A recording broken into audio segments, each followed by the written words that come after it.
आणि सुमतीबाई सुकळीकर योजना आम्ही केली तेव्हा बचत गटाची प्रभावी आम्ही काम करण्यासाठी उमेदमधनं त्यांनी आम्हाला मार्गदर्शन केलं। स्वतः प्रधानमंत्री नरेंद्र मोदी कार्यक्रमाला आले होते संभाजीनगरला। या महिला आज सर लखपती दीदीकडे वाटचाल करत आहेत आणि त्यांच्याबद्दल मला कौतुक वाटतं। तसंच आज जेव्हा तुम्ही पशुधन काम करण्याची संधी दिली, पशुसंवर्धन खातं मला दिलं, पर्यावरण खातं दिलं, तेव्हा काय करावं माझ्या मनामध्ये विचार येत होता की आपण याच्यामध्ये वेगळं काय करता येईल। तर आम्ही पहिलं राज्य आहोत महाराष्ट्र ज्यांनी पशु संवर्धन खात्याला कृषीचा दर्जा देऊन कृषीचे सर्व लाभ देण्याचं काम केलं। तेव्हा सीएम साहेबांनी अगदी 15 दिवसामध्ये ही फाईल कॅबिनेटमध्ये घेऊन हे मंजूर करण्यासाठी आम्हाला पूर्णपणे सहकार्य केलं। आज जे कृषीला लाभ मिळतील, जी व्याजाची सबसिडी मिळेल, जे सोलारची सबसिडी मिळेल, जे लाईट बिलामध्ये सबसिडी मिळेल, हे सगळ्या कृषी सारख्या सबसिडी आमच्या पशुपालकांना देखील मिळणार आहे। त्यामुळे ग्रामीण भागामध्ये उद्योग आणि उद्योजक वाढणार आहेत। मी सन्माननीय मुख्यमंत्र्यांना विनंती केली आहे की या पशुधन एक्स्पो मध्ये मी आपल्याशी वेळोवेळी चर्चा केल्याप्रमाणे मुख्यमंत्री ग्रामीण पशुधन उद्योजक अशी आम्ही योजना आणू इच्छितो, जेणेकरून ग्रामीण भागातील जीन पॅन्ट तरुण टी शर्ट घातलेला गॉगल घातलेला तरुण उद्योजक होईल।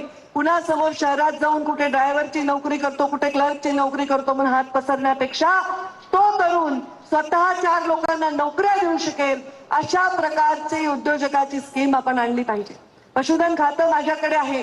ग्रामीण भागातील 24 लक्ष तरुणांना बेरोजगार तरुणांना उद्योजक बनवण्याची योजना आमच्याकडे आहे। मुख्यमंत्र्यांनी त्याच्यामध्ये आम्हाला पाठीशी राहिले, सहकार्य केलं तर मुख्यमंत्र्यांच्या नावावर अनेक तरुण हे बेरोजगारीकडून उद्योजकतेकडे जाण्याचा प्रवास करतील। आज हे पशुसंवर्धन खातं माझ्याकडे आहे।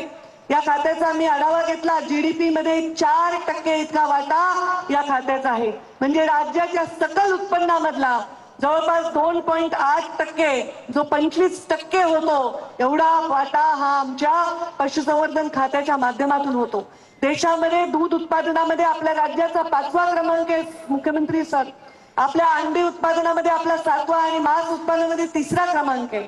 माझी इच्छा आहे की आपल्या सहकार्याने हे खातं दिल्यानंतर एक क्रमांक तरी येणाऱ्या वर्षामध्ये आपण पुढे जायला पाहिजे आणि आम्ही याच्यामध्ये पूर्णपणे कुक्कुटपालनामध्ये, अंड्यामध्ये, दुग्ध व्यवसायामध्ये आम्ही याच्यामध्ये फोकस करत आहोत। आपल्या बीड जिल्ह्यामध्ये पण भरपूर मोठं दुधाचं संकलन आहे। बाजूच्या नगर जिल्ह्यामध्ये पण मोठं दुधाचं संकलन आहे, मोठमोठ्या डेअरीज आहेत। यामध्ये यांना जर आपण मोठं प्राधान्य दिलं आणि त्यांना सबसिडी देऊन त्यांच्या पाठीशी आपण उभे राहिलो तर हे उद्योजक कमाल करून दाखवू शकतात। हे आमचं स्वप्न आहे, हे आमचं ध्येय आहे। आज उमेदच्या माध्यमातून अनेक माझ्या महिला स्वतःच्या पायावर उभ्या आहेत।